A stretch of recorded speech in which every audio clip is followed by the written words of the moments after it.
भ्यो नमो नमः। आज इस वीडियो में आप लोग वेदांग में व्याकरण शास्त्र का महत्व जानेंगे। इससे पहले वेद के परिचय, वेदांग का सामान्य परिचय, ज्योतिष शास्त्र का वैशिष्ट्य, शिक्षा शास्त्र का महत्व आप लोग सुने थे। आज इस कार्यक्रम को आगे बढ़ाते हुए व्याकरण शास्त्र का महत्व को प्रतिपादन करने जा रहा हूँ।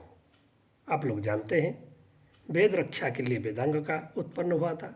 वेदांग उपकारक अंग है, तो इस उपकार अंग में वेद रूप जो पुरुष है उसका जो 6 अंग होता है उसमें मुख नामक जो अंग है उसको व्याकरण कहते हैं। इसलिए कहते हैं मुखम व्याकरणम स्मृतम, क्योंकि प्रकृति प्रत्यय के द्वारा जो शब्द है वो शुद्धता, उच्चारण की शुद्धता इत्यादि हम आगे जानेंगे। कहा गया है कि व्याकरण शास्त्र जो है अत्यंत उपादेय शास्त्र है। इसलिए सबसे पहले पाणिनि को वंदना करते हैं। ओम येनाक्षर समन्वय मधिगम्य महेश्वरात् कृष्णं व्याकरणं प्रोक्तं तस्मै पाणिनये नमः। इस प्रकार जो है पाणिनि जो है ये प्राचीन काल का जो व्याकरण था, क्योंकि प्राचीन काल में जो व्याकरण था वो मुख्य रूप से 2 प्रसिद्ध संप्रदाय था। एक तो ऐन्द्र संप्रदाय, द्वितीय माहेश्वर संप्रदायश्च। जो ऐन्द्र संप्रदाय है वो इसका अधिकर्ता जो है देवराज इंद्र है। साक्षात बृहस्पति से इंद्र ने सभी प्रतिपाद्य विषयों को सुना था और पढ़ा था। उस समय प्रकृति प्रत्यय का विभाग नहीं था, तो प्रकृति प्रत्यय का जो विभाग है ये इंद्र ने, जैसे कि कहा गया है अयं हि इंद्रः व्याकरणस्य अवबोध जायमानं क्लेशं विचिन्त्य प्रकृति प्रत्यय विभाग द्वारा शब्दोपदेशस्य प्रक्रियायाः परिकल्पना कृतवान्। शास्त्रों में इस प्रकार कहा गया है। तो कालक्रम से ये जो है सारे शास्त्रों में व्याघात उत्पन्न हुआ था, तो इसी को महर्षि पाणिनि आगे बढ़ाते हुए यहाँ तक ले आए प्राचीन आचार्यों ने। तो सबसे पहले व्याकरण शब्द का किम नाम व्याकरण, इसको जानेंगे। कहा गया है बी इति उपसर्गेण आंग इति उपसर्गेण च उक्तात् क्रू धातोः करणकारके ल्युट् क्रियते व्याक्रियन्ते व्युत्पाद्यन्ते प्रकृति प्रत्यय कल्पनया ज्ञाप्यन्ते पुण्यजनकाः शब्दाः येन तत् व्याकरणं वर्तते इति व्याकरण शब्दस्य यौगिक अर्थः। सम्प्रति व्याकरण शब्देन पाणिनीय प्रभृतिभिः रचिताः अष्टाध्यायी प्रभृतयः ग्रन्थाः ज्ञाप्यन्ते। महाभाष्ये शब्दः तस्य ज्ञापकं सूत्रञ्च व्याकरण शब्दस्य अर्थः कथ्यते। लक्ष्यलक्षणे व्याकरणं। सम्प्रति तेऽपि ग्रन्थाः व्याकरण शब्देन ज्ञायन्ते यत्र सूत्रं वृत्तिः उदाहरणञ्च प्रदर्शितम् अस्ति। वैयाकरण सिद्धांत कौमुदी संक्षेपेण यत् शास्त्रं प्रकृति प्रत्यययो यौ कल्पयित्वा साधु शब्दान् बोधयति यत् शास्त्रं व्याकरण शास्त्रम् अर्थः विद्यते। यत्शास्त्रम प्रकृति प्रत्यय विभाग द्वारा साधु शब्दान ज्ञापयति तदेव व्याकरणम कथ्यते। व्याकरण शब्देन यस्य शास्त्रस्य बोधो भवति तस्य नाम शब्द शास्त्रम। अतः शब्दानुशासनम व्याकरण शास्त्रम।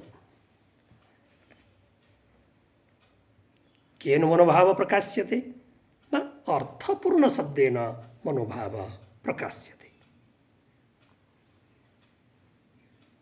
केन वाक्य निर्मितं भवति साधु शब्देन वाक्य निर्मितं भवति। किं नाम वाक्यं पदसमूहः वाक्यं। वाक्यं किं करोति वाक्यं अभीप्सितम् अर्थं बोधयति। अतः व्याकरण शास्त्र विषये वयम परिचय सामान्यम, अब तक जो है हमने व्याकरण का सामान्य परिचय जो है हमने प्राप्त किया। तो जो व्याकरण शास्त्र का आज उपलब्ध है उसमें त्रिमुनि अति प्रसिद्ध है।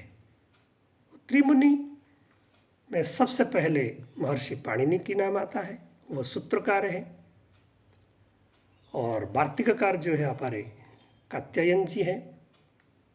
और भाष्यकार जो है उसमें महर्षि पतंजलि के नाम आता है। तो ये तीन जो मुनि हैं हमारे आज की जो हम जो ग्रंथ प्राप्त करते हैं, जिसको हम पढ़ रहे हैं, जिसी की वजह से हमारा भाषा शुद्धि हो रहा है, जो भी हम कुछ प्राप्त कर रहे हैं, ये तीनों मुनि की आशीर्वाद से। सामान्य तो सूत्र लक्षण क्या है, कहा गया है संज्ञा च परिभाषा च विधिर्नियम एव च अतिदेशो अधिकारश्च षड्विधम सूत्र लक्षणम। ये जो है सूत्र का लक्षण है, संज्ञा, परिभाषा, विधि, नियम, अतिदेश, अधिकार। तो फिर वार्तिककार ने क्या लिखा है उसके ऊपर भी प्रमाण हमारे पास प्राप्त होता है।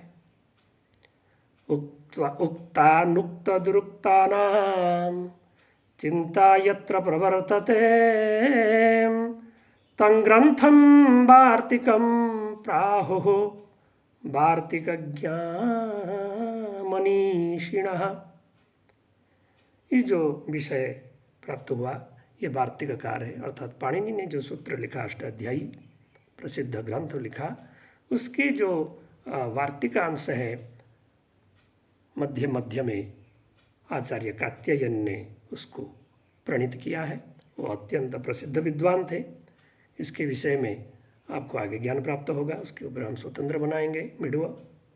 फिर भाष्यकार ने क्या किया, तो उसके बाद जो महर्षि पतंजलि आए, इन्होंने भाष्य लिखा वो अष्टाध्यायी का ऊपर। सूत्रार्थो वन्यते यत्र वाक्यैः सूत्रानुसारिभिः स्वपदानि च वर्ण्यन्ते भाष्यम भाष्यविदो विदुः। तो भाष्यकार ने इस प्रकार जो है ये चीज़ को आगे बढ़ाते हुए भाष्य प्रतिपादन किया। महर्षि पतंजलि का विशेष योगदान रहा है। महर्षि पतंजलि की भी कुछ कम अवदान नहीं है। तो ये त्रिमुनि है, पाणिनि, पतंजलि, कात्यायन।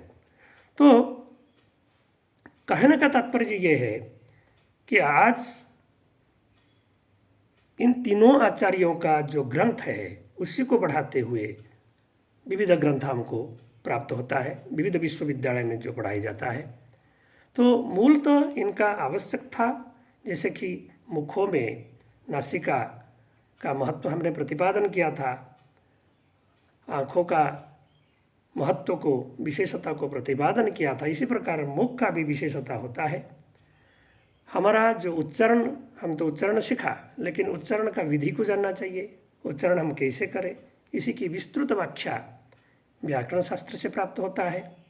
तो आज हम इसको सामान्य रूप से आपका सामने प्रतिपादन किया। इसी व्याकरण को 8 भाग में वर्तमान समय में प्रतिपादन कर रहे हैं, जैसे कि संज्ञा, संधि, अव्यय, श्वंत, तिक्त, समास, इस प्रकार जो है आगे भी विषय जो है आपको सुनने को मिलेगा, जानने को मिलेगा। आज जो है इस वीडियो में केवल सामान्य परिचय आपको दिया, इसके लिए और अलग अलग वीडियो बनाएंगे तभी जाके इसको आप समझ पाएंगे। तब तक नमस्कार, हरिओम।